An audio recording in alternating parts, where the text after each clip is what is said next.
नमस्कार साथियों, सभी बुजुर्गों को मेरा प्रणाम। अखबार में कुछ खबरें मैं पढ़ रहा था 2-3 दिन से। उसके ऊपर मैं आज आपके साथ चर्चा करना चाहता हूँ। आप इस पे अपना मंतव्य रखें, क्योंकि जो खबरें आ रही हैं बड़ी विचलित करने वाली खबरें हैं। अभी आज सुबह एक खबर आई है जो बड़ी दुखद खबर है। 2 दुखद खबर आई है। हंदवाड़ा में हमारे भारतीय सेना के 2 अफसर और 3 जवान शहीद हो गए हैं। एक उसमें कर्नल थे, एक मेजर थे और 3 जवान थे। 2 आतंकियों को मारने में सफल हुए, मगर बड़ी दुख की घटना है। हम यहाँ कोरोना की वजह से पूरा देश बंद है। हम और आप इस माध्यम से आज बातचीत कर रहे हैं, तो इसमें एक बहुत बड़ा योगदान है आज कोरोना का महामारी फैलने के बाद में कि भी भारतीय आर्मी अभी भी सेना पर डटी हुई है चौकसी से आपके और हमारे सुरक्षा के लिए। इस संकट की घड़ी में भी अपना प्राण न्यौछावर कर रहे हैं, तो इस बलिदान को हम नमन करते हैं, सैल्यूट करते हैं। बहुत बड़ी बात है ये।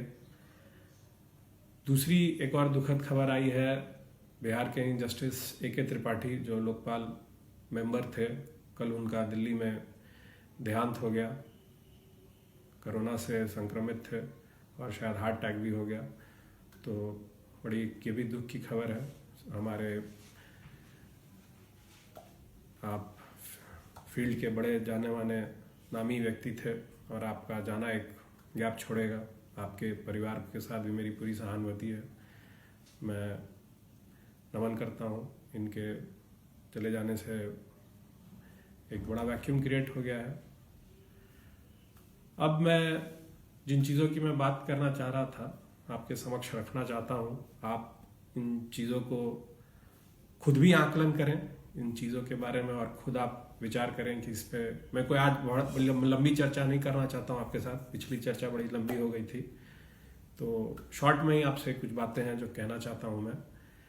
सबसे पहला बात है, खबर आई है कल, कुछ लोगों ने मुझे फ़ोन भी किया जो तैयारी करते हैं, छात्र हैं, BHU के भी छात्र हैं, उसके बाद यहाँ की पढ़ाई की अभी तैयारी कर रहे हैं। उन लोगों ने फ़ोन किया मुझे कि एक खबर आई है जो बड़ी दुख की खबर है। ये भी सरकार का ये अगर निर्णय, अगर ये होने जा रहा है, अखबार में भी था, हिंदुस्तान में ये दिया हुआ, तो पता नहीं इसमें कितनी सच्चाई है, सरकार इस पर कितना पालन कर रही है। अगर सरकार इस पर पालन करने जा रही है तो बड़ी दुख की खबर है ये।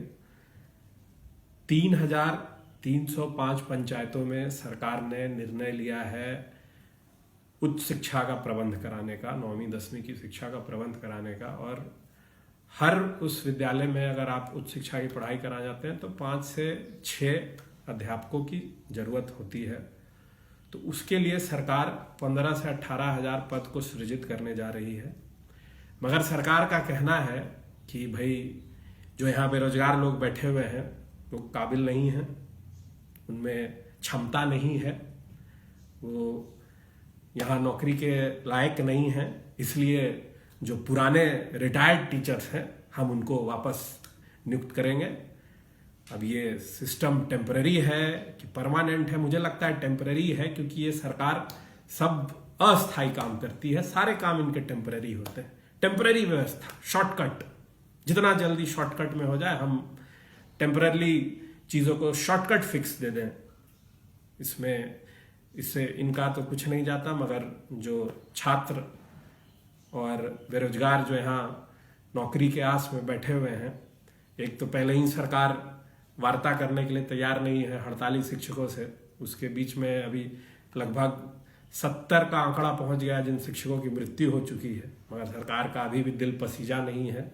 यहाँ ठनका गिरने से सरकार तुरंत आपदा से पैसे दे देती है लोगों को, मगर जो शिक्षक समाज का निर्माण कर रहे हैं उनके लिए सरकार के पास समय नहीं है। और उसके बीच में एक और खबर ये आ रही है कि रिटायर्ड टीचर्स को वापस बहाल करके, तो ये एक बेरोजगारों के ऊपर, जो छात्र तैयारी कर रहे हैं नौकरी के लिए, उनके मुंह पे एक तमाचा है सरकार के द्वारा।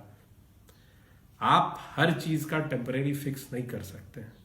जो लोग यहाँ तैयारी कई सालों से कर रहे हैं नौकरी के लिए, आप उनको क्या कहना चाहते हैं? क्या आप केपेबल नहीं हैं? कैसी व्यवस्था है ये? आप ही की बनाई व्यवस्था है, और आप इसमें रोजगार देने की जगह आप और बेरोजगारी को बढ़ा रहे हैं। रिटायर्ड टीचर्स को हायर करके आप ये टेम्परेरी फिक्स क्यों करना चाह रहे हैं? यहाँ क्षमता है, यहाँ लोग पढ़े लिखे हैं, यहाँ काबिल लोग हैं। आप अपना स्टैंडर्ड बढ़ाइए, आप एग्जाम का स्टैंडर्ड कड़ा रखिए। आपको कैसे नहीं लोग मिल रहे हैं? काबिलियत है यहाँ लोगों में। आप क्या कहना चाहते हैं? बिहार में काबिल बेरोजगार है नहीं? यहाँ बिहार के नौजवान काबिल हैं ही नहीं? सरकार ये कहना चाहती है? टेम्परेरी व्यवस्था में इसलिए कहता हूं कि एक और टेम्परेरी व्यवस्था हुई है जो भी बहुत दुखद है। पहले स्वास्थ्य विभाग का एक लेटर आया, उसके बाद माननीय स्वास्थ्य मंत्री जी का भी क्लैरिफिकेशन इस पे आया कि जो खबर इस प्रकार थी और क्लैरिफिकेशन उसमें यह था कि बिहार में जब तक आपके अंदर लक्षण नहीं पाया जाएगा आपका टेस्ट नहीं होगा। चाहे आप कोरोना पेशेंट के कांटेक्ट में आए हैं तो आपको उससे कोई फर्क नहीं पड़ता बिहार सरकार को, जब तक आपके अंदर लक्षण नहीं दिखेगा आपका टेस्ट नहीं होगा। मेरा इस पे एक सवाल है अभी, और ये पुष्टि है इस खबर की। एक व्यक्ति 16 मार्च का उसका ट्रैवल हिस्ट्री था पटना का, और उसको 40 दिन के बाद आरोग्यम सेतु के माध्यम से जब उसने अपना ट्रैवल हिस्ट्री डाला तब उसका टेस्ट हुआ, तो 40 दिन के बाद उसका टेस्ट पॉजिटिव आया और उसको कोई सिम्टम नहीं था। आप कैसे कह दे रहे हैं कि भैया आज 28 लाख मजदूर छात्र बाहर से आने के लिए लोगों ने आवेदन किया? आप ही के आंकड़े हैं, आप ही के पास आए हुए आंकड़े हैं, मेरे पास मेरे ये आंकड़े नहीं है, ये आपके सरकारी आंकड़े हैं। 28 लाख प्रवासी लोग बिहार वापस आने वाले हैं, उनका टेस्ट जब तक नहीं होगा जब तक लक्षण नहीं दिखेगा। असिम्टोमेटिक भी कोरोना का बहुत केस आ चुका है। सिम्टम्स आने पे आप टेस्ट कीजिएगा तो ये एक बहुत बड़ा विकराल रूप ले लेगा। टेस्ट तो आपको, मुझे लगता है हर जो लोग बाहर से आ रहे हैं उनका करना जरूरी है, सिर्फ क्वारंटीन से नहीं होगा। टेस्ट करना भी बहुत जरूरी है, मगर सरकार का टेम्परेरी व्यवस्था है, शॉर्टकट क्विक फिक्स, इसमें हम खर्चा नहीं करेंगे।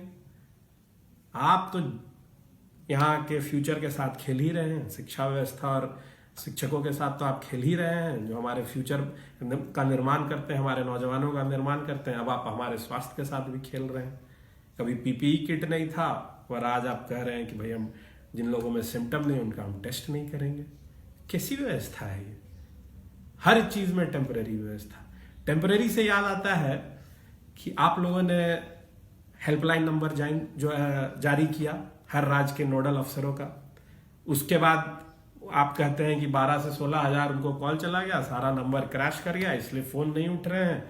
ये नंबर आम जनता के लिए नहीं था, ये नंबर था नोडल ऑफिसर्स के, अलग स्टेट के नोडल ऑफिसर्स से बात करने के लिए। तो फिर आपने प्रेस में जारी ही क्यों किया? आज आपने 2 लैंडलाइन नंबर का जारी किया है। 28 लाख लोग आपके आंकड़े हैं जो वापस आने हैं। क्या 2 लैंडलाइन नंबर से 28 लाख लोगों का समस्या हल हो जाएगा? टेम्परेरी व्यवस्था है नहीं है तो क्या नहीं है आपका?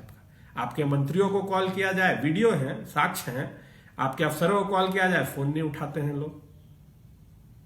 कैसी व्यवस्था है? हर चीज में टेम्परेरी फिक्स। इसीलिए मैं कहता हूं ये वो शासन है कि हमसे नहीं हो पाएगा, हम कह के हाथ झाड़ लेंगे। हाथ खड़े कर देने वाली सरकार है ये। पहले आप कहते थे जंगल राज है, उसके बाद आपका सुशासन राज है। ये सुशासन है? ये कोई सुशासन सरकार नहीं है, ये है हमसे नहीं हो पाएगा सरकार, हम हाथ खड़े कर देंगे सरकार, हमसे कोई काम नहीं हो सकता है। हमको कुछ कहिएगा, ये तो हमारे बस, तो आप हैं किस लिए? रोजगार आप देंगे नहीं, स्वास्थ्य आप हमारा देखेंगे नहीं, जो बाहर फंसे लोग हैं उनको आप बुलाएंगे नहीं, तो क्या करेंगे आप? मेरा यही सवाल है। इस सवाल मेरा आपसे भी है, जो लोग ये देख रहे हैं उनसे भी सवाल है। कब तक हमें एक डर दिखाकर इस हालत में जीने के लिए मजबूर किया जाएगा? 15 साल पहले ऐसा था, 15 साल पहले ऐसा था, तो आप कौन सा 15 साल में यहां पेरिस बना दिए हैं? कौन सा स्वर्ग बना दिए हैं? कुछ तो कीजिए। आप तो सीधे कह देते हैं नहीं। झारखंड आपसे छोटा राज्य है, आप ही के साथ, आप ही से अलग हुआ, आपसे ज्यादा तरक्की करेगा, अपने लोगों को भी वापस बुला के ला रहा है केंद्र सरकार के फैसले के पहले से। आप क्या कर रहे हैं? तो मेरा सवाल आज आप लोगों से भी है कि कब तक हम पार्टी के नाम पर, जात कर नाम पर, दूसरों के डर के नाम पर, जंगल राज के नाम पर ऐसी सरकार को चुनते रहेंगे जो हर बार कहेगी हमसे तो नहीं हो पाएगा? यही सवाल है। आप सोचिए इसके बारे में। धन्यवाद।